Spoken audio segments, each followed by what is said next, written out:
Hello bachcho, so let us read the question. In an isosceles triangle ABC with AB is equal to AC, the bisector of angle B and C intersect each other at point O. Join A to O, show that OB is equal to OC and AO bisects angle A. So इस question को करने के लिए सबसे पहले हम यहाँ पे डायग्राम बनाने वाले हैं। तो ये कह रहे हैं एक ट्राइंगल बनाओ ABC, let us name it AC। अब ये कह रहे हैं कि जब भी हम बाइसेक्टर बनाएंगे तो ए बी और सी के तो वो कुछ ऐसे बनने वाले हैं। Let us say these are the bisectors. Let me make it more clear. Bisector का मीनिंग होगा कि जो सी का एंगल बनने वाला है उसको टू पार्ट्स में ब्रेक करेगा। अब ये जो हमारे पास पॉइंट आएगा इसको ओ पॉइंट दो इन्होंने कहा है, और ये ए को ओ से मिला दो। This is the condition. तो ये हमें डायग्राम बनाने के लिए कहा हुआ। सो अब इन्होंने कहा हुआ है कि join A to O show that OB is equal to OC। तो ये OB और OC को इक्वल लेना है। तो ये एंगल इसके इक्वल गिवन है, और ये जो एंगल हमें दिख रहा है ये इसके इक्वल गिवन। ठीक है, तो we are going to take these two triangle ABO and ACO to prove OB is equal to OC। ठीक, तो ये हमारा गोल रहेगा फाइनल। तो यहाँ पे की कॉन्सेप्ट जो मैं लिखने वाला हूँ, let us see them carefully. की पॉइंट्स जो दिमाग में रखने होंगे वो ये होंगे। सबसे पहला कि angle opposite to equal sides are equal. Angle opposite to equal sides are and vice versa. इसका मीनिंग क्या हुआ एक बार समझ लेते हैं। ये मैंने तुम्हें ये लिखवाया है कि जब भी दो एंगल्स इक्वल होते हैं तो उनके सामने जब भी दो साइड्स इक्वल होती हैं तो उसके सामने वाले दो एंगल इक्वल होते हैं, और जब भी दो एंगल्स इक्वल होते हैं उनके सामने वाली साइड्स इक्वल होती हैं। तो वाइस वर्सा का मतलब होता है जस्ट उसका उल्टा भी ट्रू है। ठीक है, दूसरा जो कॉन्सेप्ट यहाँ पे यूज करेंगे वो होगा congruency rule. So we will also be using congruency rule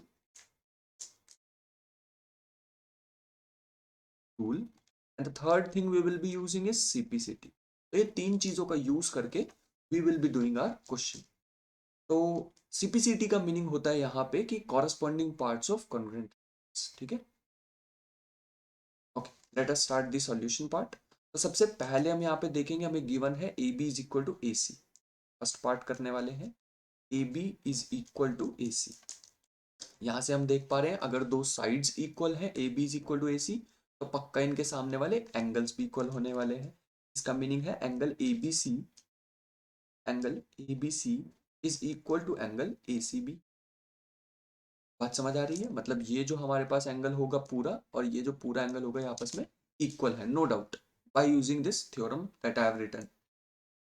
तो अगर मैं दोनों साइड हाफ से मल्टीप्लाई कर दूं तो देखो क्या होगा। तो इसका रीजन भी लिख लेते हैं। रीजन लिखना होगा हमें, angles opposite to equal sides are equal sides are equal.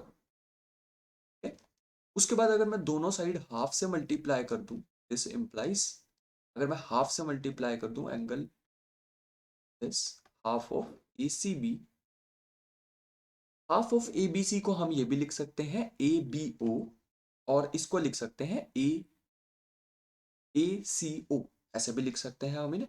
तो वी विल बी राइटिंग कि यहाँ पे हो जाएगा, ये हो जाएगा सबसे फर्स्ट हमारे पास ये हो जाएगा। इसको हम लिख सकते हैं फॉर एग्जाम्पल CBO, और इस वाले एंगल को हम लिख सकते हैं, we can write angle CBO, और ये BCO, ये दोनों एंगल लिख सकते हैं। You can also write ABO और ACO, दोनों तरीके से लिख सकते हैं, but we will be choosing this thing. Next thing हमारे पास है, तो ये हमारे पास आ गया। नेक्स्ट हम कंटिन्यू करने वाले हैं आगे। तो यहाँ पे हमारे पास आएगा नेक्स्ट, यहाँ से हम कह सकते हैं कि अगर ये दोनों इक्वल हैं, अगर हम यहाँ से देखते हैं अगर एंगल CBO BCO के इक्वल है, तो मैंने कहा था वाइस वर्सा ट्रू होता है। अगर एंगल इक्वल है तो उनके सामने वाली साइड्स भी इक्वल होती है। तो इनके सामने साइड्स देखो कौन सी आ रही है, इस एंगल के सामने ये जो BCO है इसके सामने साइड है OB, और जो OBC है इसके सामने वाली कौन सी साइड है, OC। तो इसका मीनिंग तो ये हो गया which implies OB is equal to OC। Reason हमें लिखना पड़ेगा कि साइड्स opposite to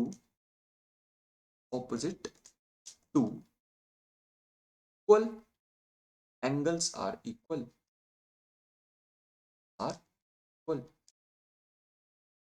और अगेन यही काम हम दोबारा करने वाले हैं जो हमने किया है। तो हम इस बार लिखेंगे half of angle ABC is equal to half of angle ACB, जो हमने लास्ट इक्वेशन अभी लिखी थी ये यहाँ पे। लेकिन इस बार हम एंगल यूज करने वाले हैं ABO ACO। यहाँ पे हम लिख सकते हैं which implies angle ABO is equal to angle ACO। Reason फिर से बिल्कुल सेम होने वाला है। यहाँ पर रीजन भी लिख लेते हैं, because OB and OC are bisectors of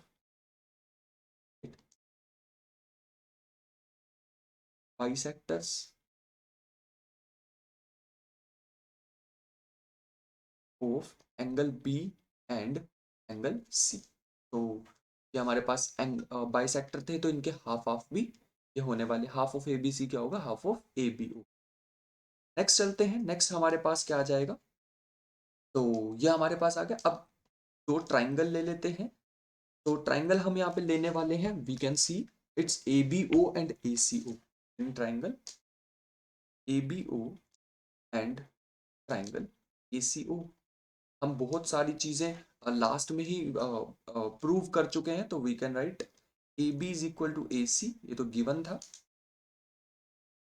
second thing हम यूज करने वाले हैं AO इज इक्वल, ऐसे लिख सकते हैं OB is equal to OC, ये हमने प्रूव किया है तो इसको लिखेंगे प्रूव्ड